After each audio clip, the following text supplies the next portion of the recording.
Bonjour à tous et bienvenue dans ce tutoriel vidéo destiné à GoStock, votre logiciel de gestion commerciale. Aujourd'hui, nous allons nous concentrer sur une fonctionnalité essentielle, la gestion de stock. Que vous souhaitiez ajouter un nouveau produit, modifier ou supprimer un produit, faire un approvisionnement ou une sortie de stock, ce guide vous montrera comment procéder étape par étape.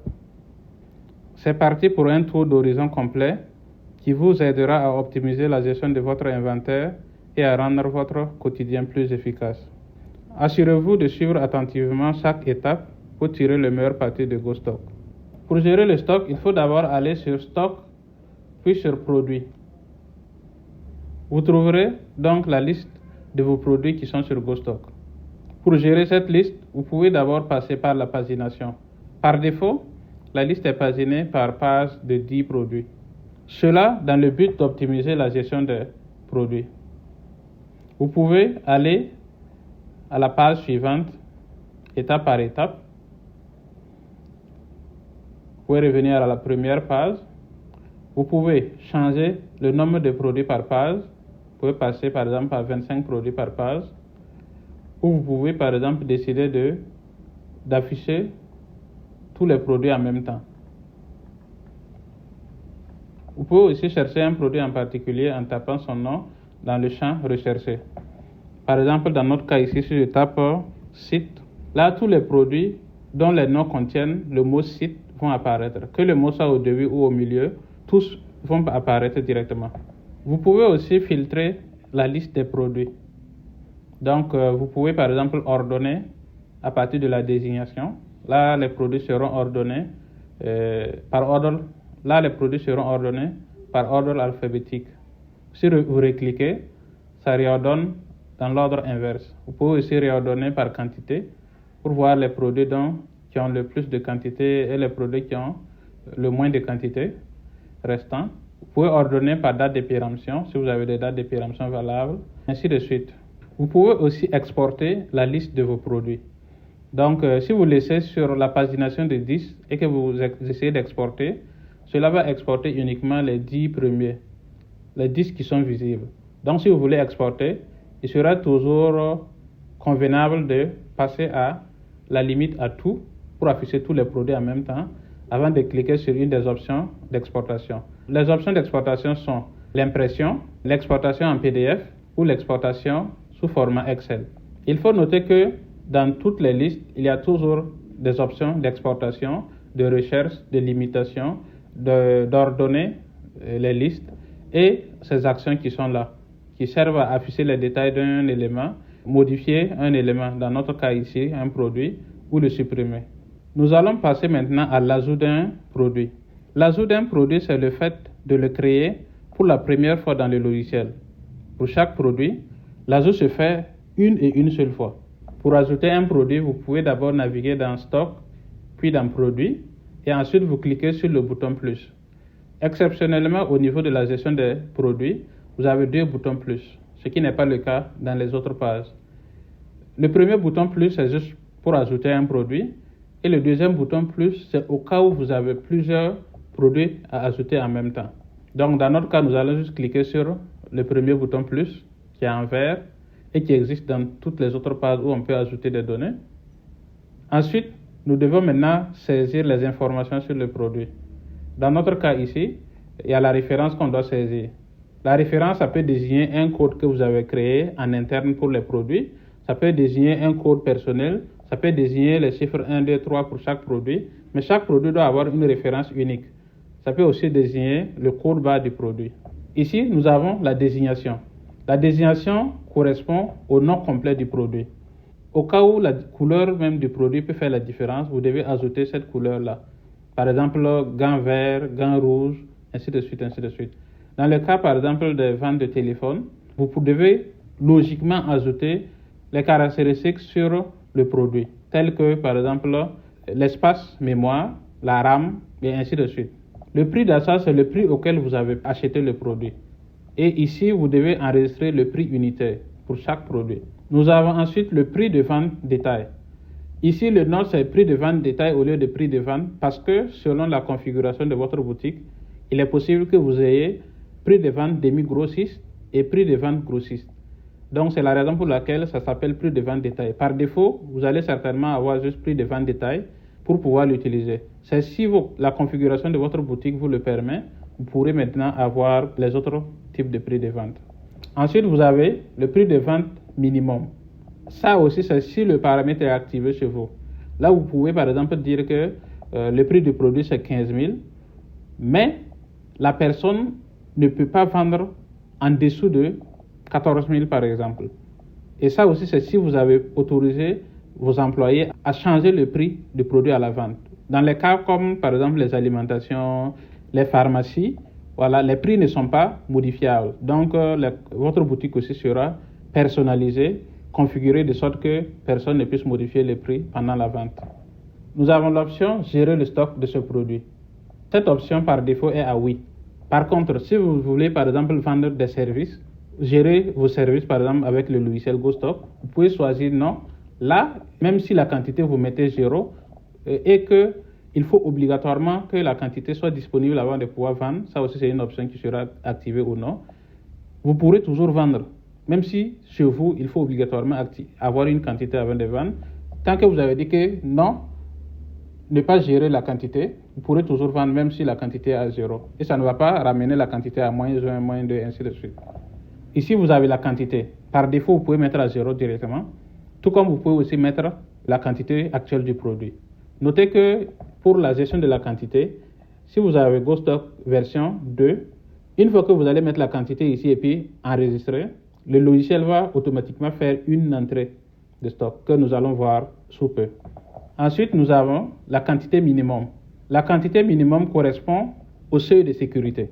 Voilà, par exemple, pour chaque produit que vous vendez, vous pouvez par exemple dire que si ça reste 10, qu'il y a un signe distinctif pour me montrer que ce produit est presque fini, pour que je lance la commande, pour éviter les ruptures de stock. Nous avons ici la catégorie qui peut être utilisée dans plusieurs conditions. Et ici, par exemple, vous pouvez sélectionner les catégories, mais si la catégorie n'existe pas ici, vous devez d'abord aller dans configuration pour ajouter les catégories. Si vous voulez, vous pouvez vous référer à une vidéo sur les configurations pour savoir comment ajouter les catégories dans GoStock. Ensuite, il y a les mots-clés. Ça, c'est juste des informations complémentaires sur le produit. Si dans votre cas, vous n'en avez pas besoin, vous pouvez laisser. Par exemple, c'est souvent pour dire que ce produit-là peut être utilisé dans tel domaine, tel domaine, tel domaine. Ce qui fera que si vous voulez, par exemple, supposons dans le cas des motos, si une pièce peut être utilisée pour Krypton, Cirrus et autres, par exemple, vous pouvez par exemple lister ici, par exemple, Krypton, Cirrus, ainsi de suite. Là, quand vous allez vouloir chercher, par exemple, un produit donné et que vous trouvez, parce que le produit, par exemple, au départ, c'est destiné à Cirrus, mais ça peut aussi être utilisé pour Krypton. Automatiquement, si vous ajoutez le mot Krypton, ça va se baser sur les mots-clés ici pour pouvoir vous proposer cela. Nous avons ensuite la date de péremption. Ça aussi, c'est si vous gérez des produits avec date de péremption. Par défaut, on peut ne pas activer cette option aussi dans votre boutique au point de vente. Donc, pour choisir la date de péremption, vous cliquez juste au niveau du champ, sur le champ. Ensuite, vous choisissez la date. Donc, vous pouvez naviguer directement en allant suivant. Vous arrivez au mois dont vous cherchez et puis vous cliquez sur la date. Ou bien vous pouvez directement cliquer sur ça. Si le mois la date est trop loin, au lieu de cliquer peut-être 10 fois, vous pouvez juste cliquer directement ici en haut ici. Vous allez voir maintenant que c'est par année. Donc là, vous pouvez aller d'année en année plus facilement. Et si vous atteignez l'année dont vous cherchez, cliquez le mois. Ensuite, vous cliquez la date tout simplement. Enfin, si vous avez plusieurs boutiques en même temps, vous verrez certainement cette option.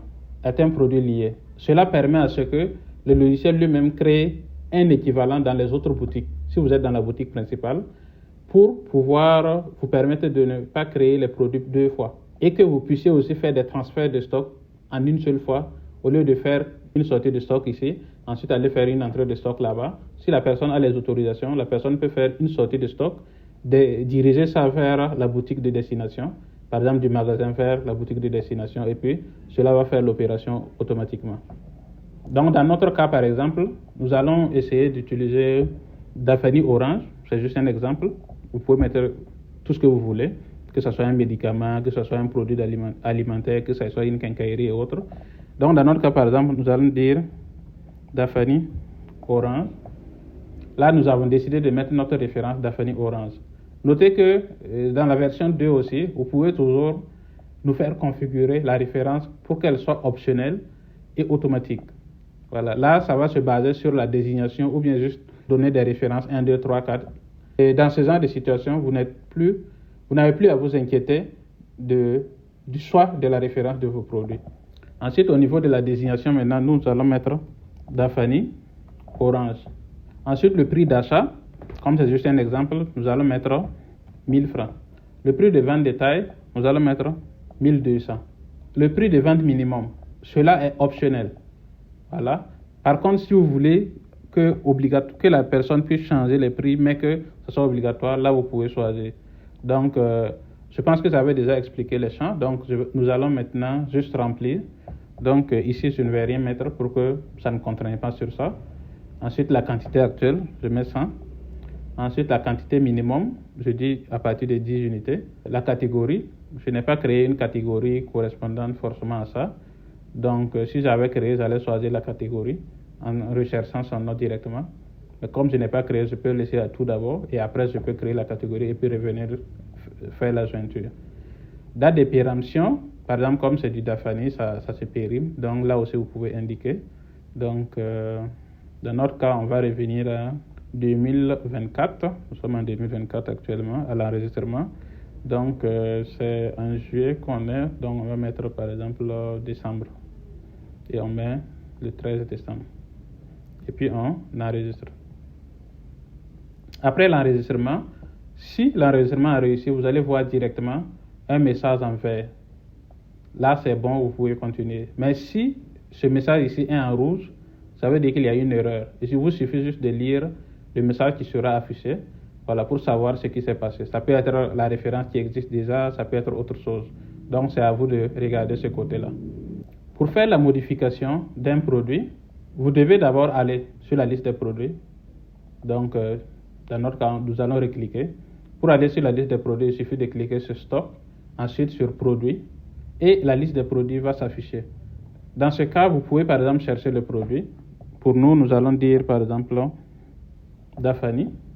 Là, nous voyons automatiquement Daphani Orange qu'on a enregistré. Et pour le modifier, par exemple, modifier ces informations, nous pouvons cliquer sur ce crayon qui est là. En cliquant sur ça, toutes les informations sur Daphani Orange s'affichent automatiquement. Ensuite, nous pouvons maintenant modifier. Donc là, par exemple, si c'est la référence qu'on veut changer, on dit par exemple Daphani Aura. Si c'est le prix d'achat, on peut changer. Supposons que le prix d'achat, au lieu de 1000 francs, maintenant c'est devenu 900. On met ça. Le prix de vente, au lieu de 1200, c'est revenu à 1100 francs. On peut faire cela. Et ainsi de suite. On peut modifier toutes les informations dont on avait saisi. Et puis on clique sur Mettre à jour. Ici aussi, ça fonctionne de la même manière.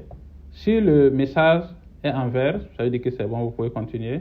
Si le message est en rouge, ça veut dire qu'il y a un problème et vous devez lire pour voir ce qui s'est passé tout simplement. Pour supprimer un produit, vous devez toujours être dans la liste des produits. Et ensuite, maintenant, vous devez chercher le produit. Dans notre cas, par exemple, c'est Daphani Orange plutôt. Donc, on met Orange. Vous voyez que là, je n'ai même pas saisi Daphani, j'ai plutôt mis Orange. Parce que je me souviens très bien de la partie Orange. Voilà, ce qui fera que dans le logiciel, même à partir du nom seulement, vous pouvez facilement retrouver vos produits. Et ensuite, maintenant, je clique sur ce bouton-là. Après avoir cliqué sur le bouton rouge, vous allez voir une demande de confirmation. Êtes-vous sûr? Si vous êtes sûr, vous cliquez sur Oui, supprimer. Sinon, vous cliquez sur Annuler. Dans notre cas, par exemple, nous allons chercher un autre produit, par exemple. Ici, nous voyons produit commun 2. Donc, nous cliquons sur ce bouton et nous cliquons sur Oui. Et là, ça nous dit impossible de supprimer le produit car il est utilisé dans au moins une vente. Voilà. Là, c'est en même temps une occasion pour moi de vous expliquer que vous ne pouvez supprimer un produit que si ce produit n'a pas encore été utilisé ailleurs. Voilà. Si ces genre d'erreur se produit, vous devez aller supprimer les utilisations de ce produit dans les autres endroits avant de revenir pouvoir supprimer le produit lui-même. Maintenant, nous allons voir la partie entrée de stock. Une entrée de stock ou un approvisionnement, c'est le fait de payer des produits existants pour les ajouter à votre stock. Et pour faire une entrée de stock, vous pouvez aller dans stock, puis dans entrée. Une fois que vous êtes dans entrée, vous pouvez faire une nouvelle entrée de stock. Dans ce cas, par exemple, pour la version 2, le formulaire sera différent. Et nous sommes en train de faire une présentation de la version 2. Donc, si vous cliquez sur le bouton plus, un formulaire va s'afficher. Donc, vous devez sélectionner le fournisseur. Ce champ est obligatoire. Si vous n'avez pas de fournisseur en particulier ou vous ne voulez rien mettre, vous pouvez créer un fournisseur par défaut que vous allez toujours choisir quand vous ne voulez pas sélectionner le fournisseur. Donc, dans notre cas, par exemple, on va sélectionner M. Pilavré. Ensuite, la date, par défaut, si vous le laissez, ça va choisir la date d'aujourd'hui. Donc, nous pouvons dire, par exemple, que c'était le 10 que le stock est arrivé. Et ensuite, maintenant, nous allons sélectionner tous les produits qui sont arrivés. Voilà, donc, par exemple, ici, on va dire dentifrice, Colgate. La quantité qui vient d'arriver, par exemple, c'est 100. Ensuite, on dit, par exemple, orange, Dafani orange. La quantité qui vient d'arriver, par exemple, on peut dire 200. Là, par exemple, vous verrez que plus tard, la quantité de Dafani orange va passer à 300, par exemple, immédiatement. Donc, j'explique encore que quand vous faites les opérations, la quantité va changer au fur et à mesure. Si vous ajoutez, la quantité augmente. Si vous vendez, la quantité diminue. Si vous faites une sortie, la quantité diminue aussi. Ainsi de suite. Donc, une fois que vous avez fini, vous pouvez cliquer maintenant sur le bouton enregistrer. Notez que vous pouvez aussi scanner directement le code barre. Pour ceux qui vendent avec code barre, vous pouvez directement scanner le code barre du produit au lieu de le chercher manuellement pour que ça ajoute une ligne concernant le produit et il vous suffit uniquement de mettre la quantité. Le prix fournisseur n'est pas obligatoire, mais vous pouvez mettre juste 0 si vous ne gérez pas les prix d'achat parce que c'est ça qui va gérer le changement de prix d'achat en fait. Par exemple, supposons qu'au départ, Dafani, le prix d'achat était à 900. Voilà, vous voyez que c'est ce prix d'achat-là que ça met automatiquement. Maintenant, si pour le stock qui vient d'arriver, par exemple, le prix d'achat est passé à 950, vous devez changer ici et puis mettre 950. Là, automatiquement, ça va changer le prix d'achat au niveau du produit aussi, de façon convenable. Donc, après avoir tout rempli, nous pouvons maintenant cliquer sur le bouton enregistrer. Et avec le message en vert, ça nous dit que l'entrée de stock a été enregistrée avec succès. Donc, nous pouvons par exemple lancer une impression ici. Voilà. Et pour l'apparence de l'impression, cela va dépendre en fait de ce qui est configuré dans votre boutique tout simplement. Ensuite, vous pouvez par exemple afficher les détails, modifier aussi. Si vous avez l'autorisation, vous pouvez modifier une entrée par exemple pour dire que en réalité ici, ce n'était pas 200 mais 300. Et puis vous cliquez sur mettre à jour et automatiquement ça met à jour. Voilà, si vous cliquez sur l'œil ici, c'est pour afficher les détails. Donc vous allez voir les différentes informations sur l'entrée. Maintenant, nous allons vous expliquer comment faire une sortie de stock. Les sorties de stock servent principalement à transférer du stock d'un magasin vers vos boutiques ou d'une boutique à l'autre. C'est uniquement à ça que ça sert les sorties de stock. Donc pour faire une sortie de stock, il suffit de cliquer sur sortie. Ensuite, vous pouvez cliquer sur le bouton plus. Vous pouvez maintenant choisir la boutique de destination. C'est optionnel parce que si c'est une sortie simple, vous n'avez pas besoin de choisir la boutique de destination. Mais l'opération sera faite 2 fois. Ensuite, vous choisissez la date. Là, par exemple, c'est une sortie d'aujourd'hui. Ici, il y a juste l'option client qui est optionnelle pour ceux qui font des sorties simples pour leurs clients. Voilà, mais ça, c'est souvent dans des cas un peu exceptionnels. Ceux qui ne gèrent pas directement par la vente, mais des sorties simples sur les clients. Donc, ensuite, maintenant, vous pouvez sélectionner les différents produits et mettre leur quantité. Donc, ici, par exemple, nous allons mettre que il y a 31 qui sont sortis. Ensuite, on peut ajouter une nouvelle ligne et puis dire, par exemple, que notre Dafani orange, actuellement, c'est à 400. Donc, on dit, par exemple, qu'il y a 50 qui sont sortis. Et puis, on enregistre. Automatiquement, la nouvelle ligne est là. Aujourd'hui, nous sommes le 16 juillet, automatiquement à la date. Donc, on peut aussi lancer l'impression de ça. OK. Donc, là, vous cliquez juste sur imprimer et puis vous validez, tout simplement. Vous choisissez votre imprimante et puis vous cliquez sur imprimer. Notez que vous pouvez faire une sortie à partir d'une entrée. Voilà, là, ça veut dire que la personne a l'autorisation sur la boutique de départ et la boutique de destination. Donc, ce qui veut dire que cette personne-là peut cliquer par exemple sur sortir plutôt pour dire qu'il y a du matériel qui sort de telle boutique et ça part dans telle boutique. Donc, dans ce cas, par exemple, vous devez obligatoirement choisir la boutique de destination. Par exemple, supposons que le matériel quitte cette boutique qu'on est en train de gérer, c'est toujours cela. Maintenant, la boutique de destination, on peut dire, par exemple, ça quitte ici pour repartir au magasin, par exemple. Ça, c'est juste un exemple. Et vous choisissez les produits qui doivent repartir au magasin et leur quantité, tout simplement.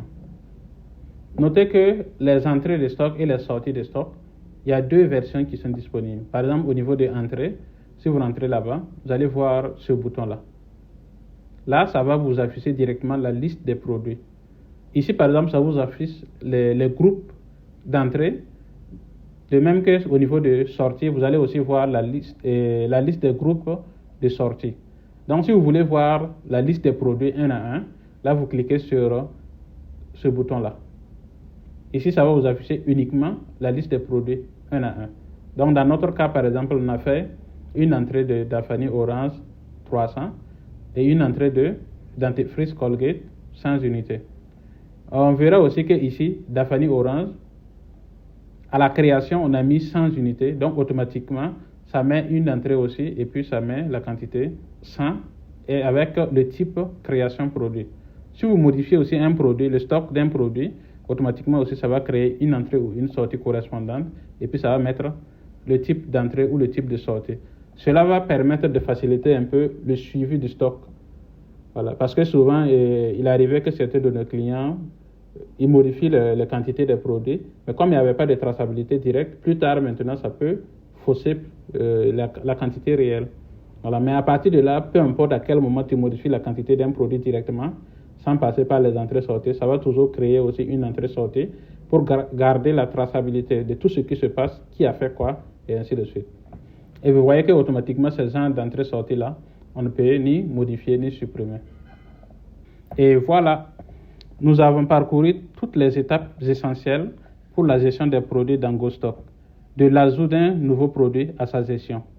Nous espérons que ce tutoriel vous a fourni les outils et les connaissances nécessaires pour optimiser l'utilisation de votre logiciel de gestion commerciale. N'oubliez pas que la pratique est la clé. Nous vous encourageons à explorer ces fonctionnalités par vous-même et à les utiliser régulièrement pour devenir plus à l'aise avec le système. Si vous avez des questions ou besoin d'assistance supplémentaire, n'hésitez pas à consulter notre support technique ou à revisiter ce tutoriel pour un rappel. Merci de nous avoir suivis aujourd'hui.